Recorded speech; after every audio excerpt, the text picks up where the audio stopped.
Hello all, welcome to Indian Techs. Today we are going to discuss about another topic called as a recursive function.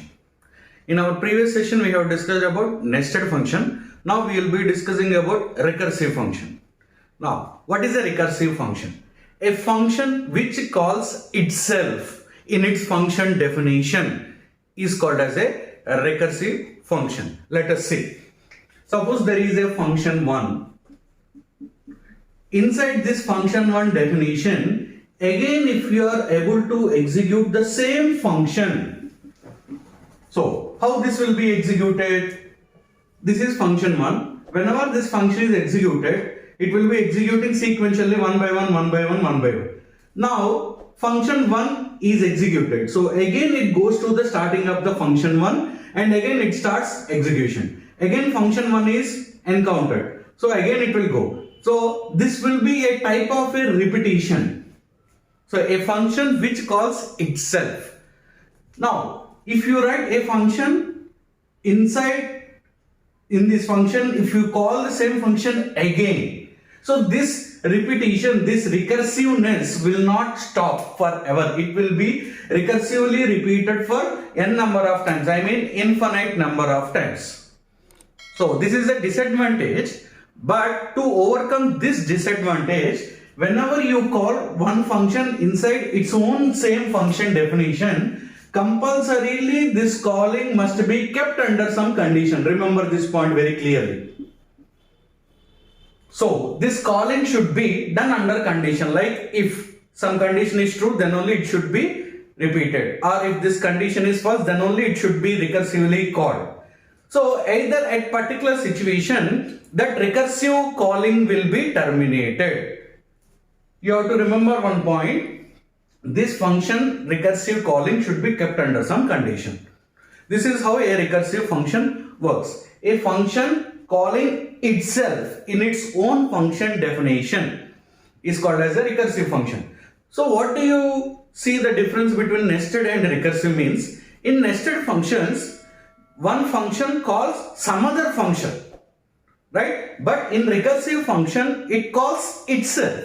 Function 1 inside, again you are calling function 1 only. So if this calling has to be executed, compulsorily this calling should be kept under some condition. If you don't keep any condition here, then this recursive repetition will be done infinite number of times. You cannot stop it. That's why it has to be kept under some condition. Now we will see an example program to perform a recursive function. Now we will see an example program. The example program is finding a factorial of a given number. Right? How do we use? Using the recursive function. As usual, hash include stdio.h. Now I am going to write one function definition to write factorial program. What I will do is I should send one number to a factorial function. That function should find the factorial and it should return me the result. The return type is of integer. The function name I am writing it as fact. It's my own name. For this function I should send one integer. This is how we write. Now let's start the main. Void main. So here I am declaring two variables. One is for input, another one is for result. N means input, I am considering, F is for result. So first of all, take the input. Enter a value. If you want to still write exploration, you can write like enter a value to find the factorial. Such type of statement can be written. Next, scanf %d ampersand n. I have taken the input now. Now what is my target? I should send this input value to a function. That function will find the factorial and it will return me the result. So to store result, f is equal to execute to fact function by sending n value. So I have sent n value to fact function. This function will calculate the factorial of this n and it will return me the result. That return value will be stored in f. So I am printing the result, that is printf within the next line, that is slash n, I am writing the result, that is factorial is equal to percentile d. What is this percentile d? F. Close this function. So this is function definition, I mean main logic. Now we have to write this function definition. How do you write? Int fact, here I am declaring one integer variable as x.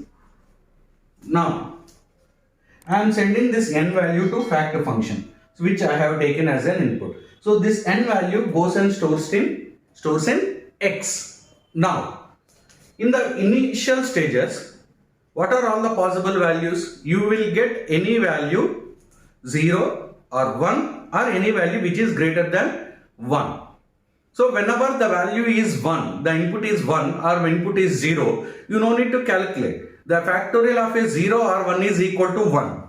So you have to check the condition. If your given input is 0 or equal to 1, you are not performing any calculation. Just the result is 1. So I am returning 1. When you have to calculate, if the value is not 0, not 1 and some other value, then you have to find the factorial. So here, else, here I am writing one statement, please observe clearly.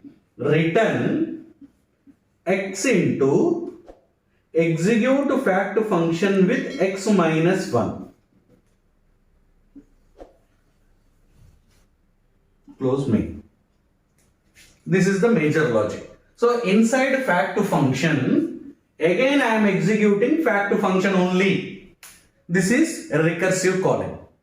Now, this function recursive repetition has to be stopped at some situation. Let's say for an example how it will be executed. Suppose enter a value. I have entered some 0 or 1. This n value goes to x. Suppose if the value is 0 or 1, then no execution, directly return. So this one value comes here and stores in f and it will produce the result.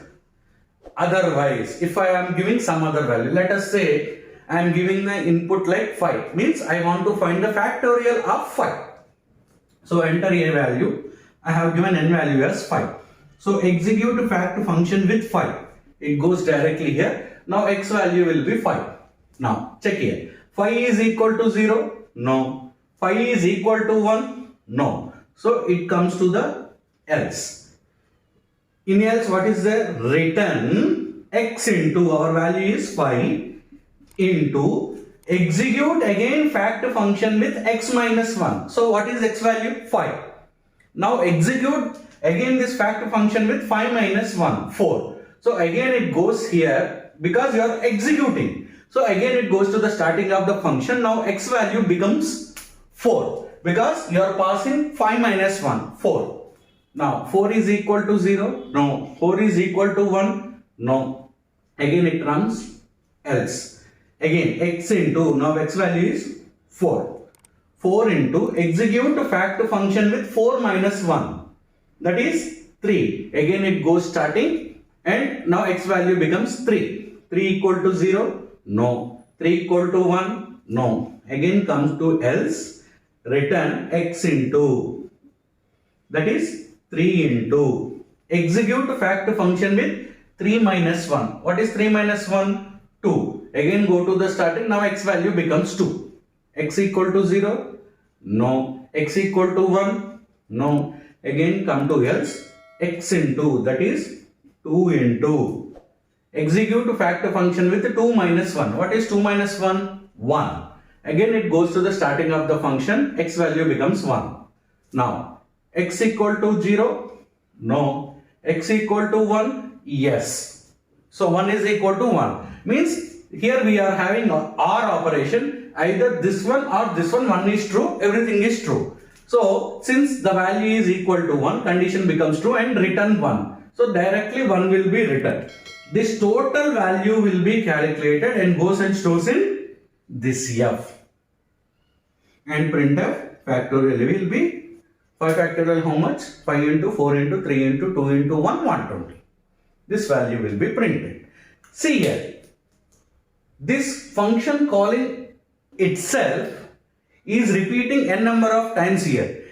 But one situation it is going to if instead of else. Means at particular point of time the function may be called repeated n number of times recursively, but at particular point of time it should be stopped. So that's why a function calling itself has to be kept under some condition, if or else or whatever it may be. It should be kept under some condition so that that recursive repetition will be stopped at some point of time.